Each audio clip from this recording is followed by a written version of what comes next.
Olá.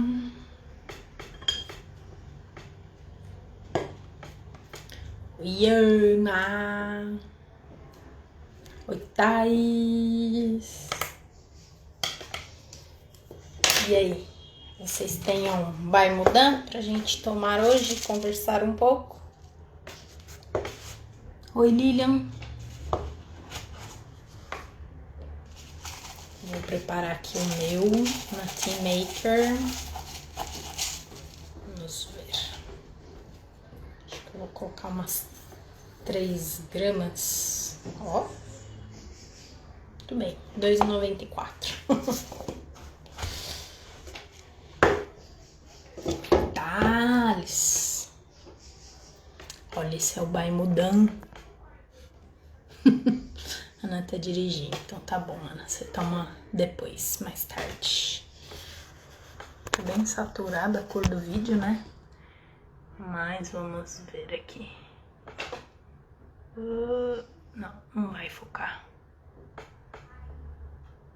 Aqui o foco tá um pouquinho melhor, né?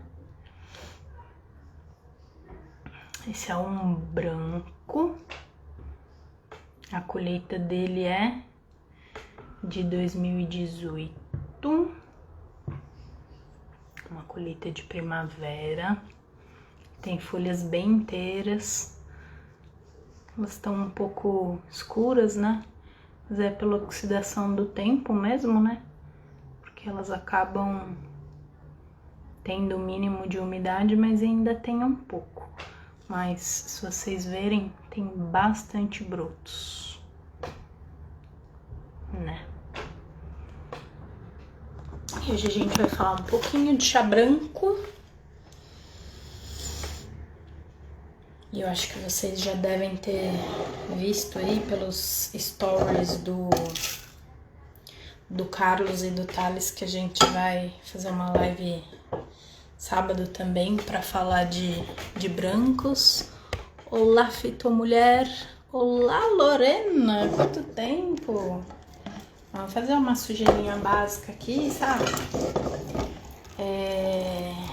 Vou fazer, então, 3 gramas. Tô colocando aqui 200 ml de água.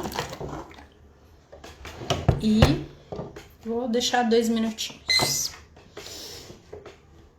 Nossa, o perfume dele já subiu que subiu. Olha, os brancos pra mim são um sabor que eu curto bastante e que às vezes eu ainda não sei muito definir, sabe? Pra mim, acho que eles são tão peculiares que até pra descrevê-los assim, pra mim às vezes é um pouco mistério.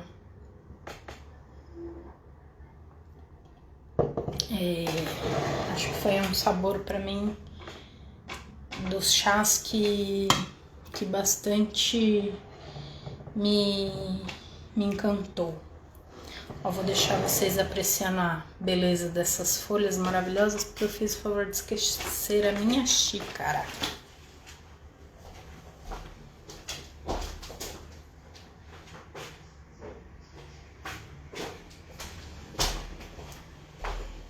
E ao vivo é assim, né?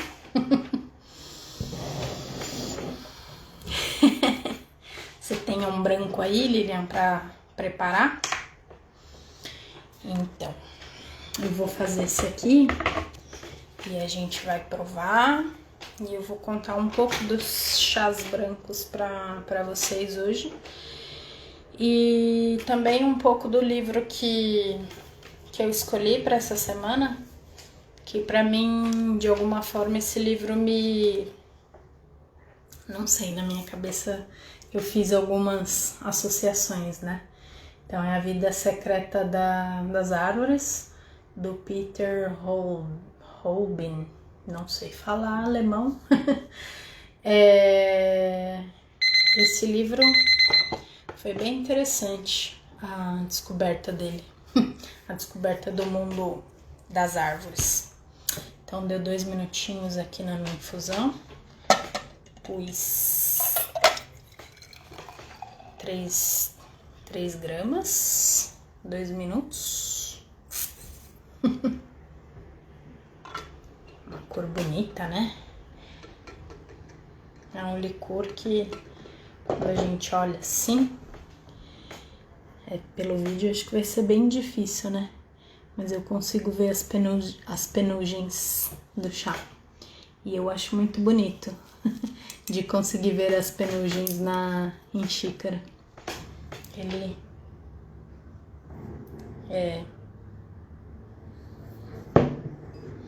tem um leve frutado aqui no aroma. As folhas úmidas trazem mais aroma frutado, um certo herbal fresco, né? Lembra, acho que bastante essa coisa do frescor mesmo pra mim. Que legal, Lorena, você já leu? A Thaís também já leu? Então, pois é, eu escolhi ele pra hoje porque de alguma forma eu conectei ele com chá branco, assim. Primeiro falando do chá branco, que foi um dos chás, uma das famílias dos chás que me ganharam, assim, não sei se a primeira exalada do aroma ou se foi o primeiro gole. Então eu acabei, né, assim, assistindo algumas coisas sobre chá branco e tal, então gostei de conhecer um pouco do mundo deles, né, e esse foi um dos motivos de eu ter escolhido o chá branco pra pôr na minha loja, na minha empresa, porque é um queridinho, assim. Além do que eu acho que pra mim ele me traz, né, uma calma, um aconchego, um carinho, que eu acho que é exatamente o que eu tô precisando hoje. Então acho que foi propícia essa live, ter vocês aqui, esse chazinho. Oi, Andréia! Se a Meli tiver aí, manda oi pra ela também. Então, sobre o chá branco, né, assim, eu vou contar um pouco do que eu descobri, não sei o que vocês já talvez possam ter ouvido falar, né? Tem quatro tipos de colheita, né? A colheita só dos brotos, né? Que a gente conhece daí os chás do Silver Needle, que em chinês é Injen, que daí eles colhem realmente só os brotinhos. Tem a colheita Mudan, né, que é o brotinho e algumas folhas, geralmente a segunda, a terceira, né, e geralmente é uma colheita mais de primavera. Então, às vezes, o que acontece é que eles, para ter um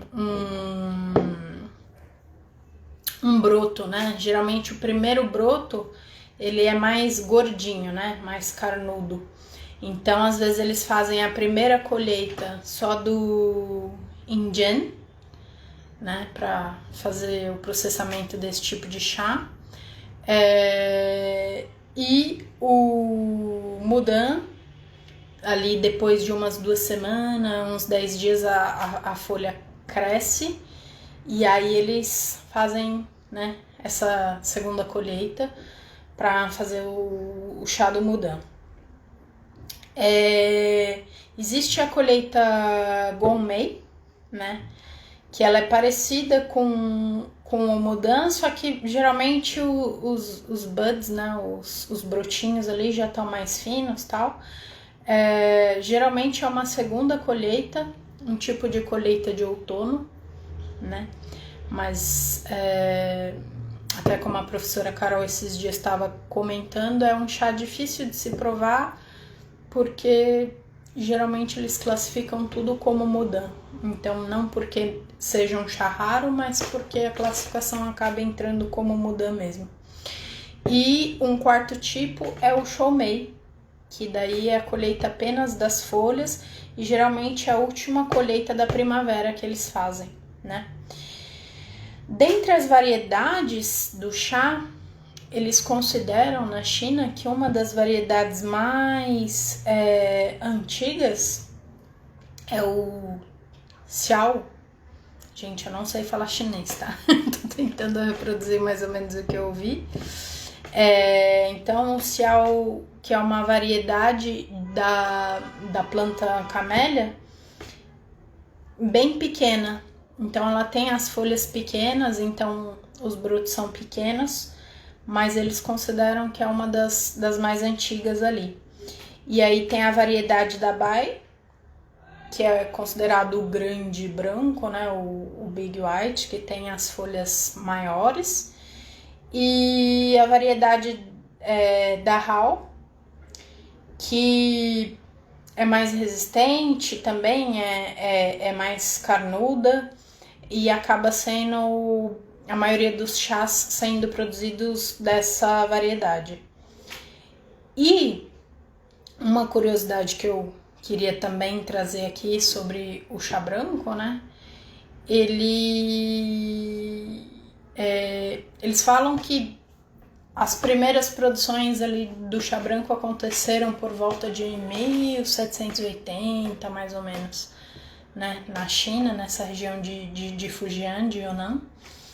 E, enfim, foi em 2013, mais ou menos, né, que ele começou a ganhar alguma popularidade quando surgiu uma propaganda de marketing, né, explicando que o chá branco poderia ser envelhecido. E aí eles então fazem uma propaganda dizendo que o chá branco de 1 ano era chá, o de... não queria errar as datas aqui, mas eles falam de 3 anos é remédio e acho que 5 anos eles falam que é um tesouro, né? Oi, Mônica! A Meli também mandou beijos. Muito bom. A Lorena ficou tea drunk de chá branco, né? Acho que a única vez que eu fiquei tea drunk também foi de chá branco e foi de Bai Mudan. No Gonfu. Então, em 2013 surge essa propaganda de marketing ali da empresa e é quando as pessoas começam a valorizar o chá branco, porque até então o chá era produzido, eles, né, exportavam e ninguém dava muito valor ali pro chá branco. Com esse investimento do marketing aí, eles começam ali na própria região, né, em Fujian, valorizar bastante o chá. A produção, inclusive, do chá preto, que era a principal da época, cai. E aí o chá branco fica sendo como a maior produção ali da região. E uma das curiosidades, né, que eu tava comentando é que tem uma região ali que eles falam que é Panchi, que é bem uma região ali no alto. É uma região de microlote, eu não sei a área específica, mas é uma área relativamente bem pequena com relação às outras áreas do chá. E aí eles chama Huangan, né, esse microlote, né, eles fazem um chá que é considerado o top do top dos chás brancos, né, que eles tentam, é considerado as árvores assim mais nativas, mais selvagens, mais intocadas, né, mais preservadas. Então, para vocês terem uma ideia de quanto vale esse chá desse microlote, é questão de por volta de $9.000 o quilo. Então o dólar no preço que tá valendo aqui pra gente no Brasil, não ia sair ali uns 50 mil reais o quilo, né? Um chá bem baratinho.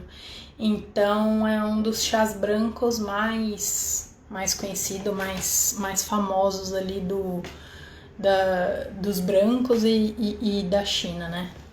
Então aqui, como eu fiz no método ocidental, ele tá numa cor bem clarinha, né? Eu gosto muito dessa cor também dele, né? Interessante ver um chá clarinho assim, né?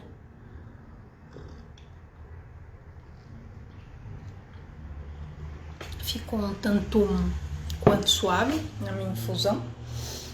A minha água acho que tava 80 graus. Acho que poderia ter deixado 3 minutos. Mas sinto o sabor. Suave, né? Pra mim o branco é um chá bem suave. A primeira vez que eu tomei chá branco, não sei se foi o Baimudão ou se foi o Silver Needles, agora não vou lembrar. Mas eu até me surpreendi, assim, tomando a primeira vez, porque eu falei, nossa, é um chá quase sem sabor. Mas eu acho que justamente ele é um chá que exige da gente mais concentração, mais doação. Então, a delicadeza dele tá para esse tempo que a gente dedica para ele, né? De realmente apreciar o sabor. Eu acho que o chá branco, para mim, né? Eu acho que é um chá para apreciar, aquele momento para apreciar. Tem chás que eu acho que para amanhã dá um pouco mais de energia, dá um pouco mais de sabor. E pra mim a referência do chá branco é isso, é um tempo de dedicação e de apreciar.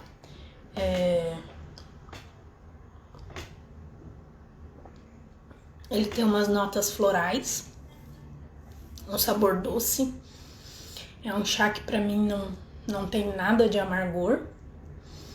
É astringente, né? Então ele dá aquela secada assim no final.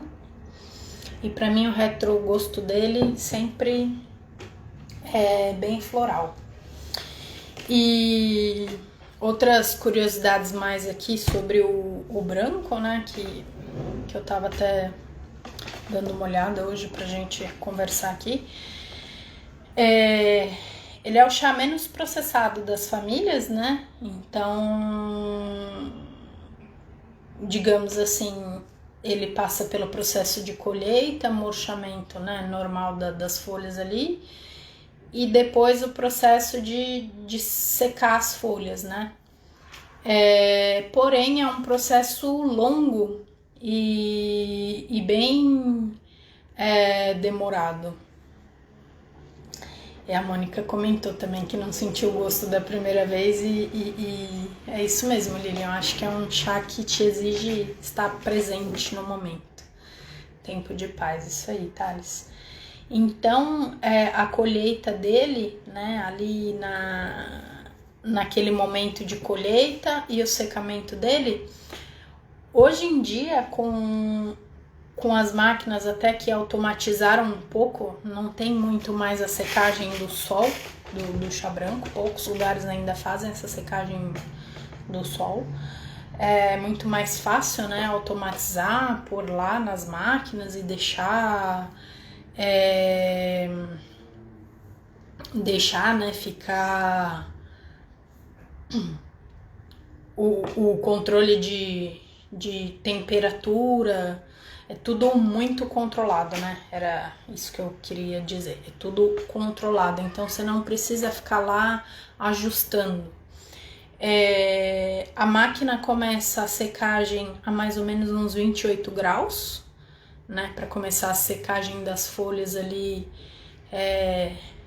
levemente, né? Não já jogo a folha como o verde, né? Que tem que parar a oxidação, que você já joga ele ali para tomar um susto da quentura.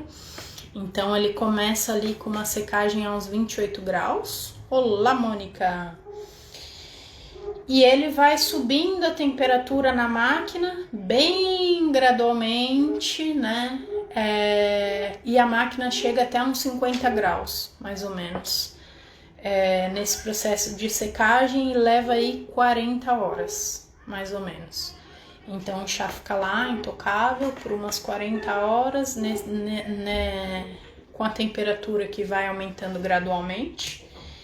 E depois ele ainda passa vai pro forno, que também entre a temperatura ali de 30 graus por mais umas 20 horas. Então é um chá que exige uma dedicação maior, né? Vamos assim dizer, né? Até pro preparo dele antes da xícara, ele já exige esse tempo, né? Eu acho que é um chá que exige um tempo longo, né? Um chá que, né, que a gente vai tomando, vai apreciando. Para fazer ele leva esse processo. Então acho que para mim ele é isso, ele, né, representa em xícara toda essa questão do estar presente, né? E aí eu resolvi trazer algumas partes desse livro que eu acho que me tocam bastante enquanto ser humano e um ser humano que gosta bastante assim de natureza, de animais, né, da vida em si, né, da vida como um todo, né? A gente acha que somos também um ecossistema, né? E enfim, vou ler aqui uns trechinhos com vocês e aí depois eu vou contando por que eu acho que eu relacionei esse livro com o chá. Então eu peguei uns 3 pedaços assim do início, né? E esse livro me surpreendeu bastante porque eu não imaginava essas coisas que ele conta aqui, né? Sobre a vida das árvores realmente, né? Que elas comunicam, como que elas se reproduzem, elas vivem em sociedade, são coisas que eu acho que às vezes a gente não para pensar, né, nessas questões todas aqui de ecossistema mesmo, né? De como que a natureza vive. E eu acho que às vezes a gente realmente deveria aprender bastante, né, com aquilo que a natureza tá ali, às vezes mostrando como exemplo pra gente. Então, eu vou ler aqui um trechinho, esse aqui acho que é o primeiro capítulo, o primeiro capítulo, que fala das amizades. Né? O chá me trouxe algumas amizades aí, e cada vez, né, mais pessoas, assim, né, a gente vai se achegando, e então esse acho que é um dos motivos que eu acabei relacionando o livro com o chá, né? Então, por que as árvores são seres tão sociais? Por que compartilham seus nutrientes com outras da mesma espécie e com isso ajudam suas concorrentes? Os motivos são os mesmos que movem as sociedades humanas. Trabalhando juntas, elas são mais fortes. Uma única árvore não forma uma floresta, não produz um microclima equilibrado, fica exposta, desprotegida contra o vento e as intempéries. Por outro lado, muitas árvores juntas criam um ecossistema que atenua o excesso de calor e de frio, armazena um grande volume de água e aumenta a umidade atmosférica, ambiente no qual as árvores conseguem viver protegidas e durar bastante tempo. Eu acho que tá aí um ponto que nós humanos deveríamos aprender com as árvores, né? Né, acho que quando a gente fala de egrégora de chá, isso, assim, eu me senti muito abraçada pela turma do chá. A Lorena, acho que foi uma das primeiras, assim, que, né, acabou conversando comigo nessa ideia de turma do fundão. O Thales, a Lu, enfim, o Carlos, e depois a rede foi só crescendo, né? Então, eu acho que é isso, eu me senti acolhida na turma do chá e sinto que a turma do chá se abraça, assim, sabe? Desse jeito, como as árvores fazem. Pelo menos nessa comunidade maravilhosa que eu caí. Então, para alcançar esse ponto, a comunidade precisa sobreviver a qualquer custo. Se todos os espécimes só cuidassem de si, grande parte morreria cedo demais. As mortes constantes criaram lacunas no dossel verde. Com isso, as tempestades penetrariam a floresta com mais facilidade e poderiam derrubar outras árvores. O calor do verão ressecaria o solo. Todos os espécimes sofreriam.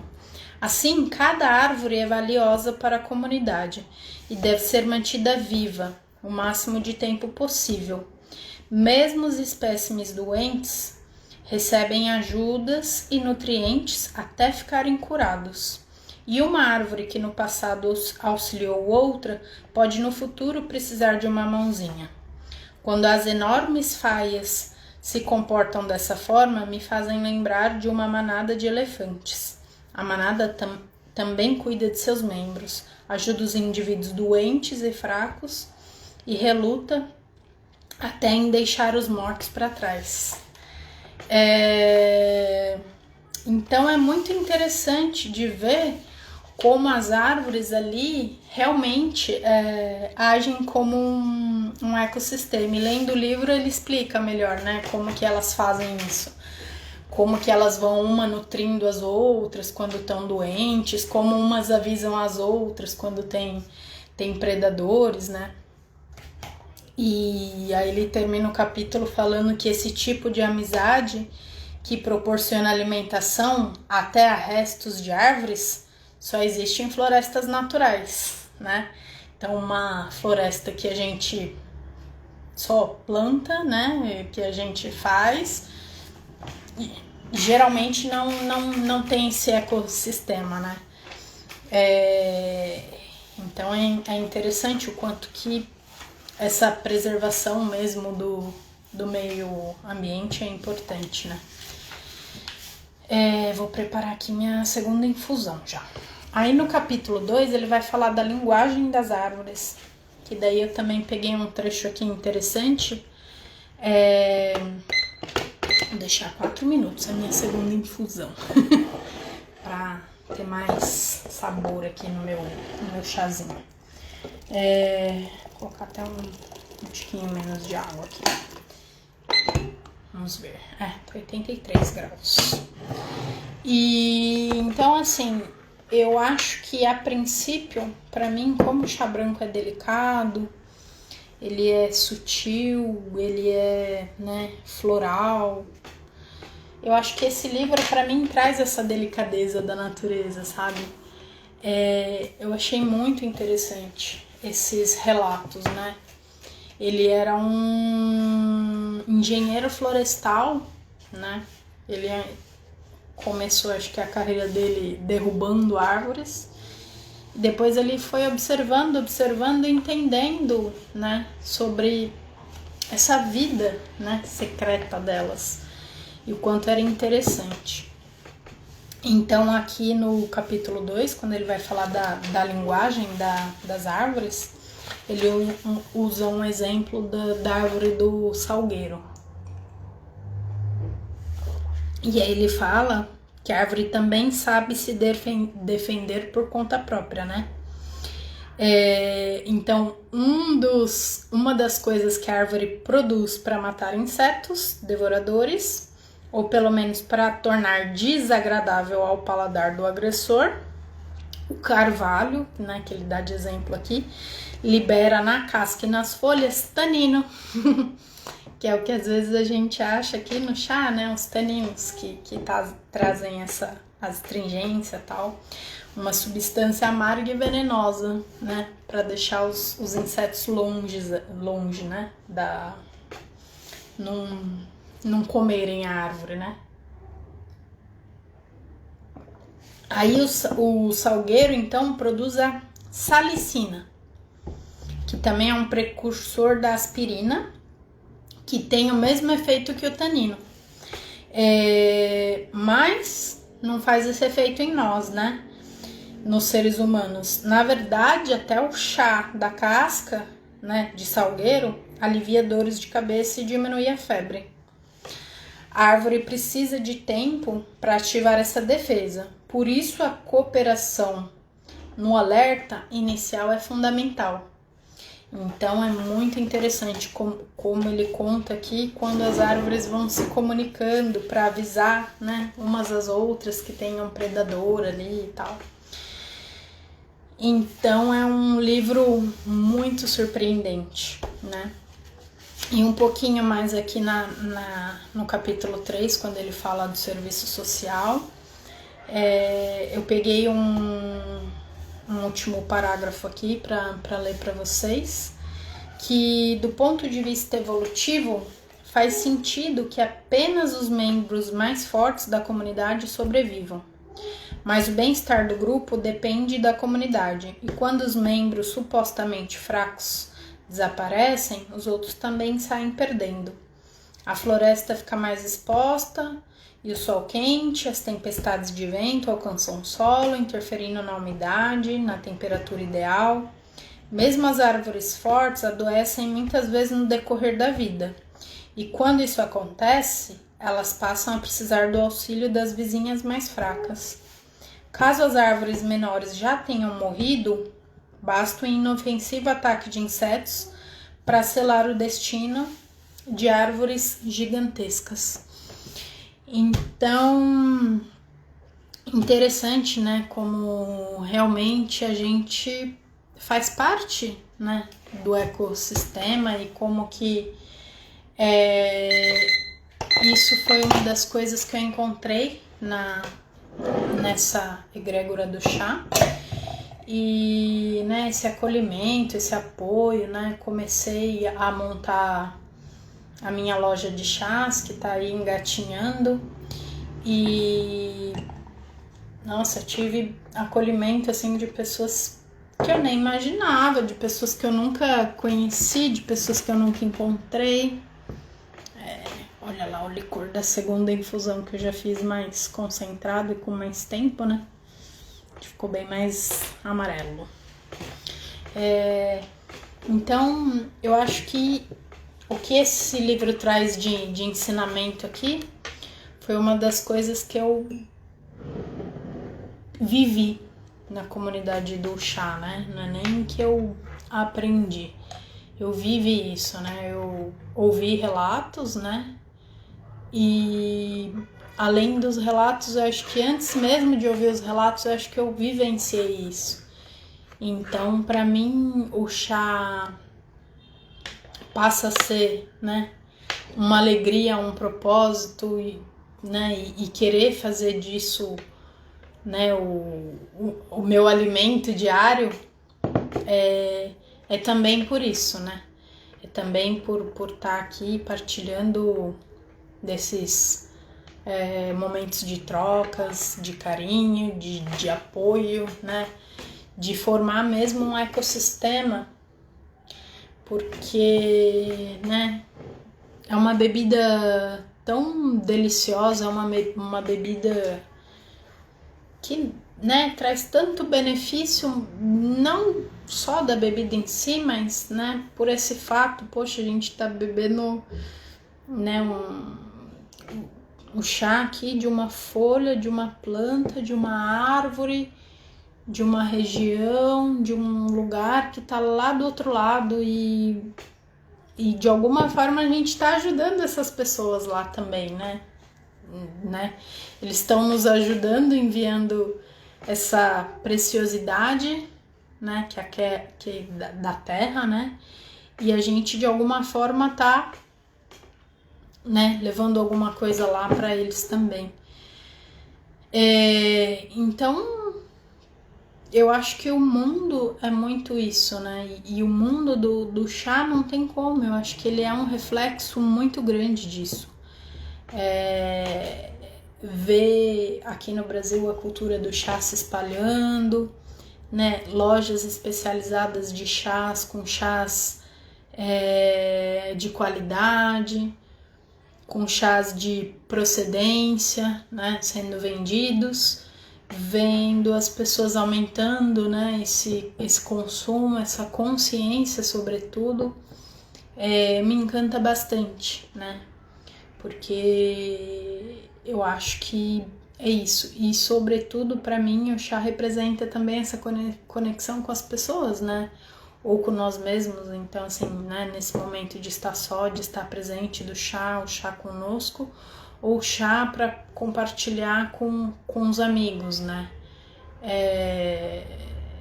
que nem a Lilian falou, é muito a questão da reflexão, mas também, para mim, o chá também representa uma festa, sabe? Uma tarde de chás, numa mesa onde a gente pode conversar, né? Em torno de uma bebida, de comida, e ter boas conversas e coisas que alimentam, né? Não só o físico, mas que alimentam esse lado afetivo, assim.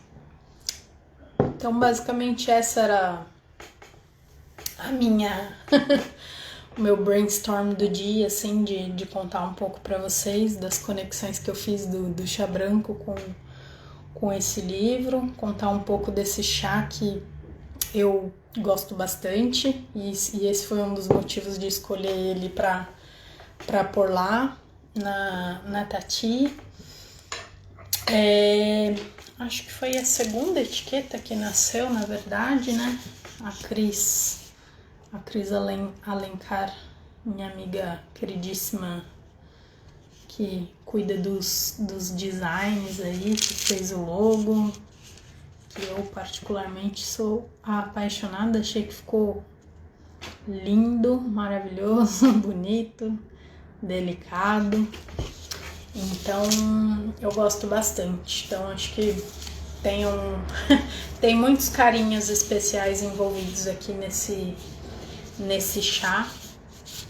E um dos motivos, né, grandes dele tá aí na curadoria dos chás escolhidos é porque ele também relaxa, ele também traz, né, calma, ele também traz, além do sabor, todo um afeto aí bem interessante. Deixa eu ver como que ficou a segunda infusão.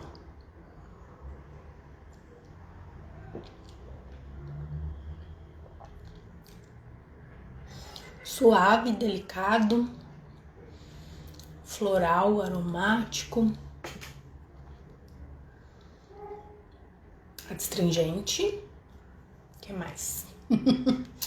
É um chá muito, pra mim, muito peculiar mesmo. Acho que realmente todos os chás pra mim são uma descoberta, mas eu acho que o branco pra mim, de alguma forma, foi impactante, assim, nesse abraço. Alguém quer perguntar alguma coisa? Quem tá aí ainda? Lilian. Obrigada, Lilian. Super obrigada. Eu vi que você falou que assistiu a entrevista, né? Thales quer comentar alguma coisa? O Thales também tá aí. Ele comentou que ele também é um fã dos brancos. E sábado a gente vai falar de brancos diferentes. Então vai estar eu, Carlos, o Thales. Cada um de nós vai falar de um chá branco em tese não diferente, porque todos vão ser brotos, mas cada um de uma região. Então vai ser interessante. A gente quer fazer com vocês essa troca ao vivo de cada um experimentar, trazer, né, um pouco sobre o terroir, um pouco sobre a história daquele chá e sobretudo como que ele se comporta aí na xícara. Super obrigada, Ana, e eu espero que sábado você esteja com a gente. E aí você faz se tiver algum chá branco em casa pra tá com a gente. Você ainda não faz nenhum curso, Lilian? Tá pretendendo se inscrever em algum, se especializar em chás? Olha, eu confesso que foi uma das coisas que me salvou nessa pandemia, viu? Fazer curso de chás, encontrar essa galera maravilhosa e tá aqui hoje a concretização disso tudo, né?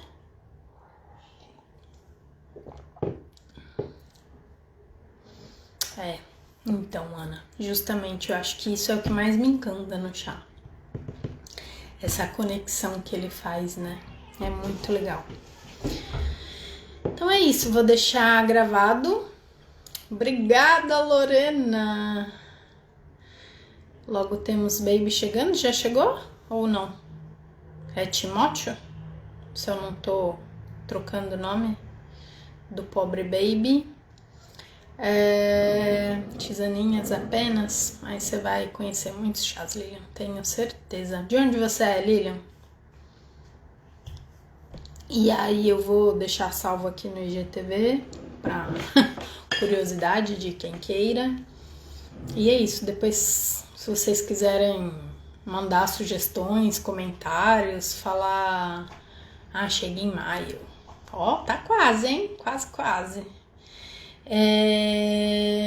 Quiserem contar, não sei se vocês têm aí alguma conexão que vocês fizeram de algum chá, com algum livro, com alguma história e quiserem compartilhar, de repente aceito aí topar, aceito a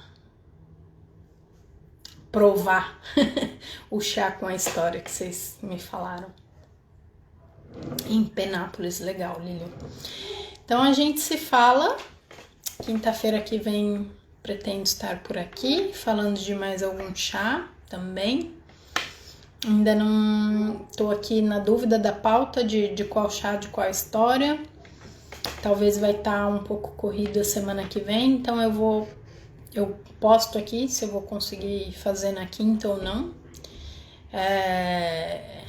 Mas de todo jeito estarei por aqui, tentando manter o Instagram ativo, porque esse contato da galera do chá me faz muito bem e eu gosto muito. Super obrigada, Ana, Lorena, Lilian, Thales, a galera querida que passou por aqui, que tá sempre dando um apoio aí, né? Gratidão pra vocês. E até mais. Até sábado, né? Beijinhos.